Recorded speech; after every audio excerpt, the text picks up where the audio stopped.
हम इस समय कटनी में हैं और ये खजुराहो लोकसभा सीट है। तमाम बीजेपी के समर्थक यहाँ पर मौजूद हैं। वीडी शर्मा यहाँ से लोकसभा प्रत्याशी हैं, जो कि प्रदेश अध्यक्ष भी हैं बीजेपी के। क्या लग रहा है आप लोगों को, जब आप जनता के बीच में आप लोग जाते हैं तो क्या कहते हैं, क्यों वीडी शर्मा जी को वोट दिया जाए? वीडी शर्मा प्रदेश हमारे मध्य प्रदेश के सचिव प्रदेश अध्यक्ष आदरणीय विश्वनाथ शर्मा जी लोकप्रिय सांसद है। पिछले 5 वर्षों से लगातार उनका जनता से सतत संपर्क रहा है और मेरे ख्याल से कटनी आना उनका सैकड़ों बार हुआ है। तो जनता से सीधा संवाद और जनता के बीच हम जब जाते हैं उनके विषय में, तो मतलब हमारे लिए ऐसा ही सांसद चाहिए जो सतत हमारे संपर्क में रहे और लगातार विकास के मुद्दों को लेकर भी हम जनता के बीच जाते हैं। और मध्य प्रदेश सरकार और केंद्र की सरकार दोनों की जनहितैषी योजनाओं के माध्यम से जनता के बीच जाते हैं, तो जनता का रिस्पॉन्स हमें बहुत अच्छा मिल रहा है। विपक्ष के जो प्रत्याशी हैं राजा भैया प्रजापति, उनको किस तरीके से आप लोग ले रहे हैं? कितना आप लोग समझते हैं कि उनसे फाइट है? कहीं नहीं, वो आज तक हमने तो देखा नहीं कभी कि इस क्षेत्र में उन्होंने कभी दौरा भी किया हो। हाल ही में सुना था कि एक बार आए हैं, बाकी कोई भी उनका हमें समझ में नहीं आता, ना कोई जानता है ना कोई उनका परिचय है कटनी शहर से। क्या मुद्दे होंगे इस बार यहाँ के? आप लोग जब वोट डालने पर्सनली जाएंगे तो आपके मन में क्या मुद्दे होंगे?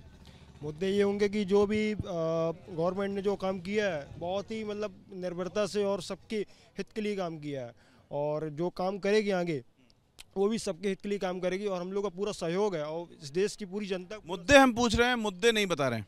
मुद्दे मेन मुद्दे थे यहाँ पर बेरोजगारी के। आज की डेट में अगर आप देखने जाएंगे तो बेरोजगारी के क्षेत्र में हमारा क्षेत्र जो है इतने रोजगार पैदा कर दिए, इतने इंडस्ट्रियल एरिया हो गई हैं कि उस मुद्दे को भूल के आज कांग्रेस ने वॉकआउट किया है। कारण ही यही है कि उनके पास बोलने के लिए कोई शब्द ही नहीं रह गए हैं। इसीलिए आज हमारे पास लड़ने के लिए कोई नहीं है। हमारी जनता हमारे लिए खुद ही आकर खड़ी हो गई है कि हम आपके समर्थन में हैं। पूर्व आईएएस प्रजापति जी के लिए कुछ कह रहे थे?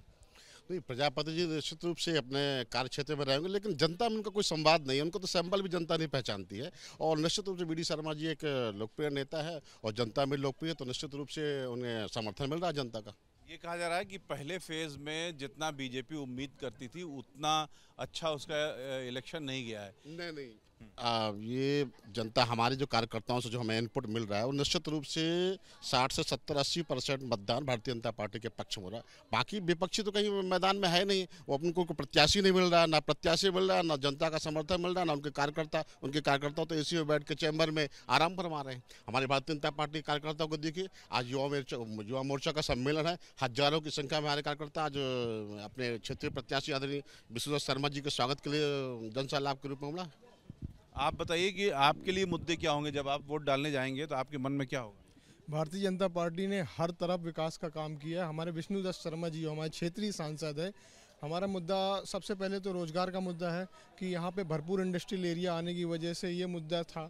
दूसरा, यहाँ पे हर घर आवास मिले हैं। हर घर में लाडली बहना के जहाँ जो पात्र महिलाएं थी उनको लाडली बहना योजना का वो मिल रहा है, लाभ मिल रहा है। आयुष्मान कार्ड से लाभ मिल रहा है। तो इस तौर पे हम ये मान सकते हैं कि इस बार विष्णुदत्त शर्मा जी की जीत तो लगभग निश्चित ही है, लेकिन हमारा ये है कि हम उन्हें मार्जिन वोटों से 10 लाख वोटों से। यहाँ भी वोट आप लोग राम मंदिर के नाम पे ही मांग रहे हैं? हम लोग राम मंदिर के नाम पे तो वोट मांग ही रहे हैं, साथ साथ जो कटनी शहर का और पूरी खजुराहो लोकसभा का जो विकास हुआ है, यहाँ मेडिकल कॉलेज हो या एलिवेटेड रोड जो पन्ना में बनने वाला है वो हो, या पन्ना में जो खजुराहो में हमारा फ्लाइट जो पायलट ट्रेनिंग इंस्टीट्यूट खुला हो वो हो, वहाँ बड़े हॉल बने हो, कटनी की जो योजना हो, इस आधार पे भी हम जनता के बीच में जाके वोट मांग रहे हैं। हमारे मंत्री जी ने जो एक भाषण दिया जिसमें वो मनमोहन सिंह के भाषण का जिक्र कर रहे हैं, उसके बारे में आप लोग जानकारी है? उसका कोई प्रभाव पड़ेगा? कोई प्रभाव नहीं पड़ेगा। यहाँ कांग्रेस ने पहले ही मैदान छोड़ दिया है, भाग चुकी है कांग्रेस यहाँ से। प्रदेश अध्यक्ष जी की कॉन्स्टिट्यूएंसी है, और जब प्रदेश अध्यक्ष जी की कॉन्स्टिट्यूएंसी से भाग चुकी है कांग्रेस, तो पूरे प्रदेश से भी कांग्रेस भागेगी। और जो छिंदवाड़ा जो पिछली बार रह गई थी, इस बार 29 की 29 सीटें भाजपा जीतने जा रही है।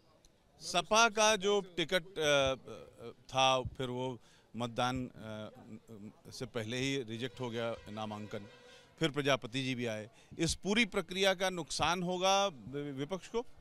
निश्चित रूप से नुकसान होगा। हम तो चाहते हैं कि चुनाव में स्वस्थ मानसिकता से चुनाव विपक्षी हमारे सामने आए, लेकिन पता नहीं क्या कारण हुआ कि वो अपने प्रत्याशी खुद अपनी गलतियों के कारण या कोई उनकी खुद की मंशा न रहा हो चुनाव छोड़ के मैदान भागने की। इतने बड़े एम्पायर के साथ, इतने बड़े नेता के सामने खड़े होने की हिम्मत देती, तो हो सकता है एक कारण वो भी हो सकता है। पर निश्चित रूप से भारतीय जनता पार्टी अपने कार्यकर्ताओं के दम पर, अपने कार्यकर्ताओं, अपनी नीति और अपने सिद्धांतों के आधार आप लोग जीता हुआ इलेक्शन मान करके थोड़ा रिलैक्स हो गए? नहीं, कोई हमारा कार्यकर्ता कोई रिलेक्शन नहीं है। हमारा बूथ का कार्यकर्ता, बूथ कमेटी और मंडल अध्यक्ष और भाजपा का जो स्ट्रक्चर है पूरा एकजुट होकर वो चुनाव की 26 तारीख तक, जब तक मतदाता को मतदान केंद्र तक नहीं पहुंचाएगा तब तक वो चैन की नींद नहीं बैठेगा।